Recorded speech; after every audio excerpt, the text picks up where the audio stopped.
magandang hapon sa inyo lahat. Ako nga pala si Nino Gaurana at isa po akong network engineer. So sa video na ito, mga ka-IT na ipapakita ko po sa inyo yung aking network engineering expertise about sa home automation. So ipapakita ko sa inyo kung ano yung mga iba't ibang klase ng device, no? Halimbawa, ito meron po tayong tinatawag na speaker na tinatawag ko na AI speaker. So ito yung magiging function niya para i-control lahat ng mga gamit na kung ano yung makikita nyo dito, no? So gagamitin natin is voice command. And then, meron tayong version para sa ating smoke detector. So mamaya pakita ko sa inyo kung ano yung capability ng device na ito. And then syempre, meron tayong version sa ating bulb. And then, meron din tayong bulb and delay. And then, meron din tayong mga electric fan. So, ito yung mga pangkaraniwan lang ng mga gamit, no? So, hindi po ito siya mga smart home, no? Pero papakita ko sa inyo na paano natin siya gagawing smart home. So, mag-umpisa po tayo, no? Dito sa ating electric fan. So, gagamitin natin itong speaker, no? So, gagamitan lang po natin siya ng voice command. So, usahan na po natin. Computer, turn on the fan. So, ayan po, no, mga ka-IT. So, kita po ninyo, napa-under po natin yung electric fan gamit ng yung voice command. So, subukan po natin siyang patayin. Computer, turn off the fan. So, ayan po, mga ka-IT. No? So, na-off na po. Then, subukan po natin ngayon, syempre, yung ating disco light, no?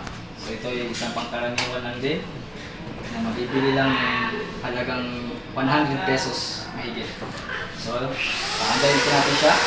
Computer, disco lights on. So, ito po, no? Makita po ninyo, mga ka-IT. So, napaandar po natin. Computer, disco lights off. Ayan po. So, sumusunod po siya kung ano po yung kinagawa kong command. Then, nakita po ninyo siyempre yung ating bulb na nasa baba. So, ang pangalan niya ay lights, no? So, susubukan po natin siyang paandarin. Computer, lights on. Ayan po, mga ka-IT, no? So, nakapasindi po natin siya. Computer, lights off.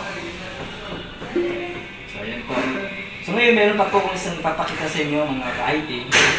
So, ngayon, mga ka-IT, susubukan lang natin ang ating bulb, no? Dito sa taas. So, gamitin siyempre natin ang voice command. So, computer,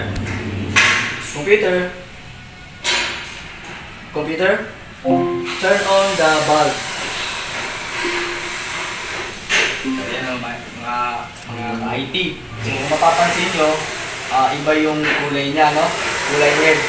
Pero pwede po natin palitan yung kulay na color kung anong gusto niyo. Murag yellow dress ako ba? Oo. So, anong gusto niyo yung kulay mga ka-IT? So, bawa kulay blue, no? Computer,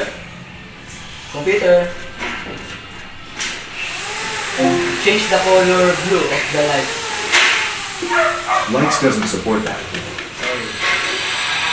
Change the color blue of the bulb.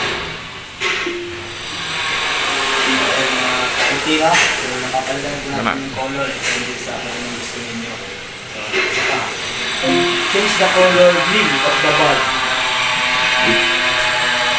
Naka na. Hindi kayo maklaro. Hayag kayong kon. So yan, mga ka-IT, no? Ano pa ang gusto yung color? Ito, Orange na orange.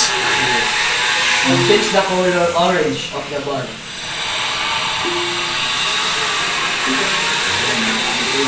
Pwede po natin palitan. Hayag ka dali hayag. Color. Balik natin siya sa white. Change the color white of the bulb. So yan mga ka-IT, no? So yun yung kanyang color na hiliwan natin. So ngayon, susubukan natin siyang patayin mga ka-IT, no? Turn off the bulb. Okay. Hayag kayo? Hayag ka dali ni? Harap. Against the light. Sa taas ng magandang voice. Kat Okay naman siya ang katong suga kanina ba? Sige lang. At least nagbabago yun. Nagpa. So kayo mga ka-IT, no, ang susunod ko na ipapakita sa inyo kung about naman po sa ating home security. No? Gamit ko yung ating automation setup. So dito, ang magiging routine niya ay kung makikita po ninyo, meron po tayong motion sensor. Ito po. So, yan po mga ka-IT. Yan. So ngayon, mangyayari niya mga ka-IT, kapag mayroong isang tao dumaan dyan, no, ibig sabihin, ganyan na area na yan, isinikure na po natin. So bawal na po na kung sino-sino man yung dadaan dyan. So, kapag once na may dumaan dyan, ang gagawin yan ay lahat po ng mga gamit natin dito, mga ilaw, electric fan, mga suga, ay paaandalin niya. No? So, para makita kung sino yung dumaan, no? Sa ating kwarto. Hindi, kung wala naman po tayo sa ating kwarto at nasa ibang lugar po tayo, magsisend po ng notification yung ating system, no? Yung ating speaker. Pero ngayon ipapakita ko sa inyo mga ka-IT, wala pong notification dyan mga. Ayan po, no? Malinaw po yan. So gagawin po natin ngayon, ilalagay lang po natin dito.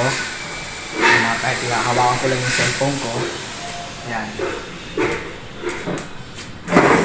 Ayan. So gagawin po natin ay susubukan ko na po kunyari mayroong taong dalawa sa ating motion sensor.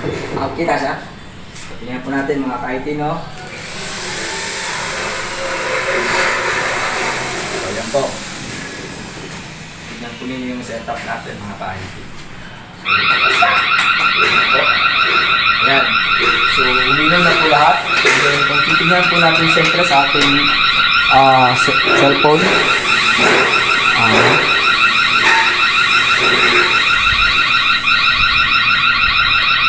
Yun lang po natin. So, hintayin lang po. Ayan po. Pakita po ninyo, meron po notification na send si system.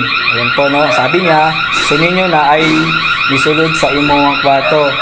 Ayaw kabalaka kay akura hadlokon.